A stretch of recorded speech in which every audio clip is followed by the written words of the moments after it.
On a abordé ensemble l'alternance et la place qu'elle a dans la construction des compétences pour pouvoir valider un BPGEPS multi-activité physique ou sportive pour tous. Et bien là, on va parler de ce que nous, on vous propose pendant les 700 heures de formation. Et ce, par rapport aux différents modules qu'on a déjà évoqués précédemment.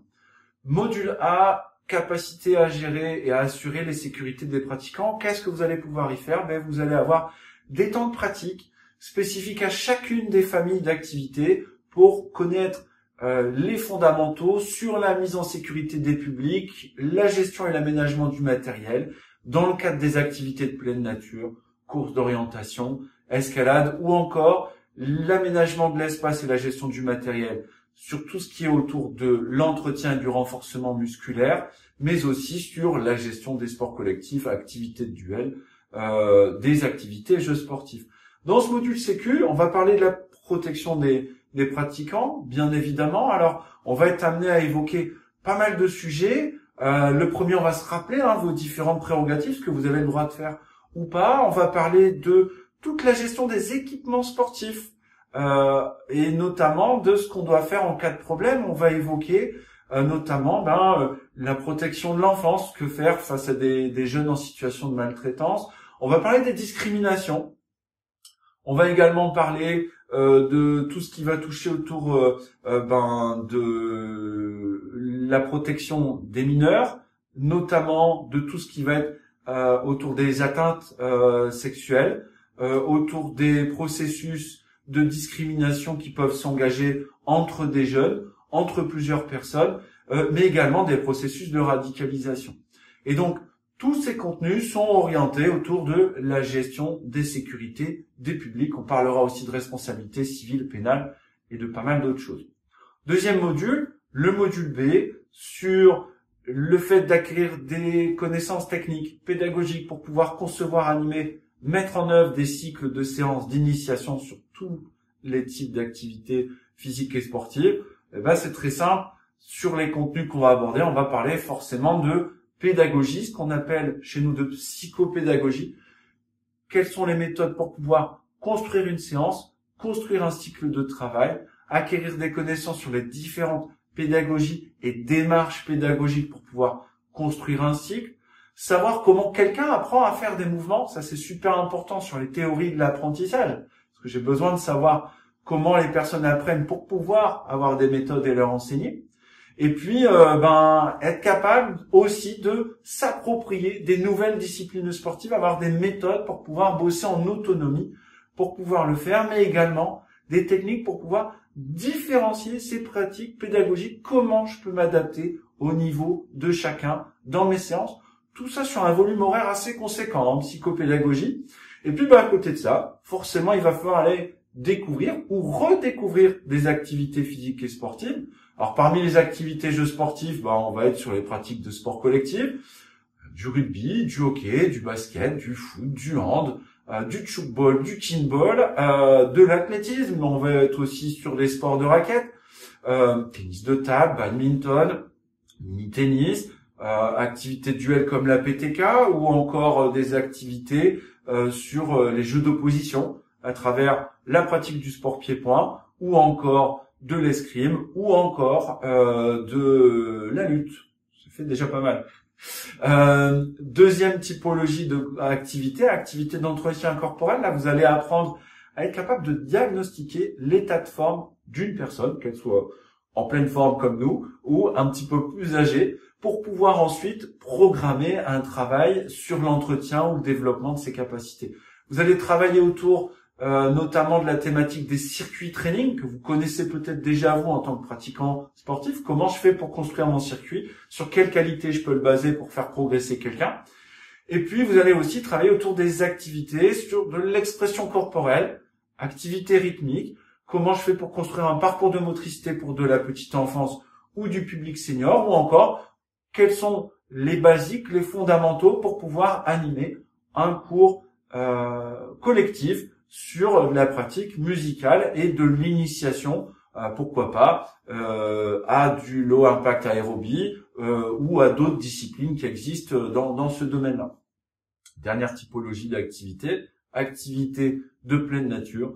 on va forcément aller pratiquer de la marche nordique, de la course d'orientation, randonnée, vélo, VTT, escalade, voile, canoë, bref, un gros programme avec pas mal d'apports sur ces différents types d'activités.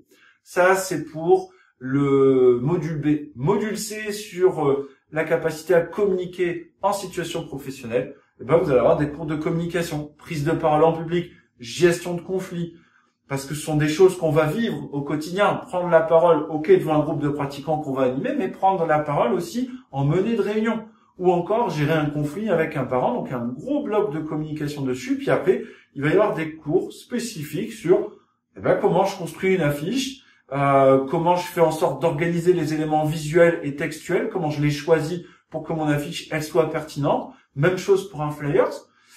Comment je communique avec les réseaux sociaux, même si vous les connaissez très bien, c'est peut-être par ce biais que vous êtes arrivé ici. Comment communiquer avec ça pour faire passer des messages, à quel moment c'est opportun de le faire, quels sont les canaux de communication à privilégier en fonction de certains publics, et d'autres, si on veut valoriser les activités de sa structure.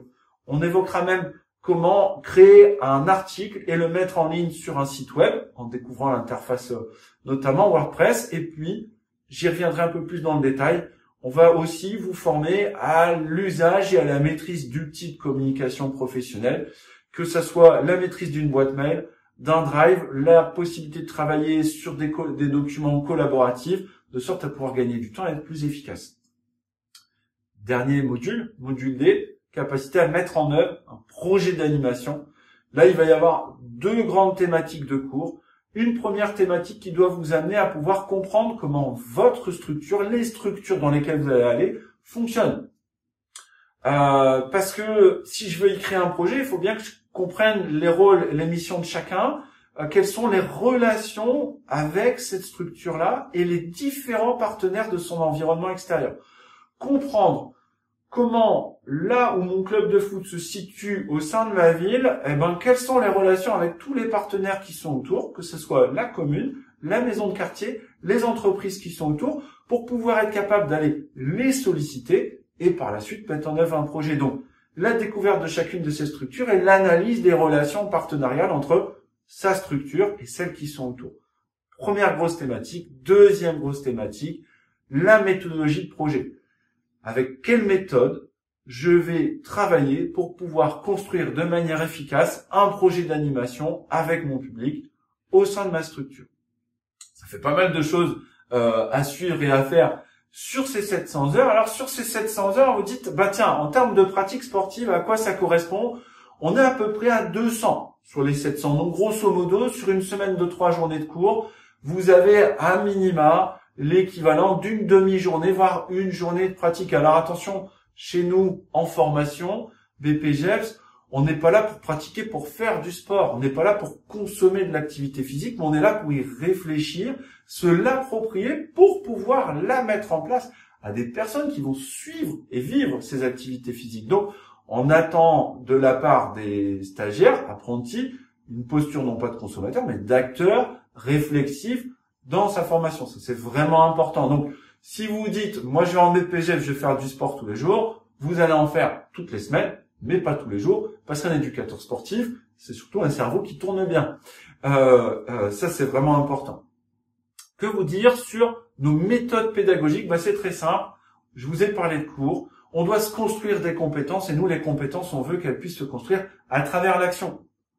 Deux grands types d'actions que vous allez pouvoir vivre au sein de la formation, c'est très simple. La première, ça va être d'aller vivre ce qu'on appelle de la pédagogie appliquée. Pendant nos temps de formation, vous irez avec des formateurs en milieu scolaire, animer des séances pour pouvoir essayer de mettre en application les contenus que vous avez pu aborder, vous confronter par rapport à votre expérience de terrain et essayer d'en faire l'analyse. Donc, on va vraiment au cœur de la pratique pour pouvoir, à un moment donné, mettre en œuvre des circuits de training et s'entraîner à diagnostiquer des publics. On va aller sur le terrain à la rencontre d'un public adulte ou senior pour que vous puissiez mettre vous-même en œuvre des tests d'évaluation des capacités et faire des bilans. Le plus possible sur nos temps de formation, on veut que vous soyez acteurs de vos formations avec des méthodes pédagogiques actives. Autre exemple, pour pouvoir maîtriser les différentes étapes pour pouvoir réaliser un projet, il n'y a rien de mieux que de réaliser un projet. Notamment avec mon collègue Monsieur Chicouche qui gère Odeo avec moi, qui s'occupe de la gestion de projet, vous allez créer un projet d'animation, un projet événementiel avec plusieurs structures, plusieurs enfants, des adultes, et donc vous allez pouvoir vivre la méthode de création de projet tout en la réalisant vous-même, de sorte à pouvoir tout simplement mieux l'intégrer. Et puis, il y a un autre élément qui est hyper important pour nous sur nos formations, c'est tout simplement la capacité à analyser ces pratiques. L'ensemble de l'équipe pédagogique qui sont des formateurs, mais qui sont surtout des professionnels de terrain, vont systématiquement dans leurs cours vous questionner, vous faire réfléchir par rapport à ce que vous vivez dans votre alternance pour pouvoir la confronter les uns avec les autres, débattre et être acteur de sa réflexion, de sa transformation au sein de la formation. Voilà un petit peu dans les grandes lignes ce qu'on peut vous proposer pendant les 700 heures de cours en formation BPGEPS. Vous allez voir dans la vidéo suivante que nos formations BPGEPS, elles sont avant tout, et on peut les qualifier de formation 3.0.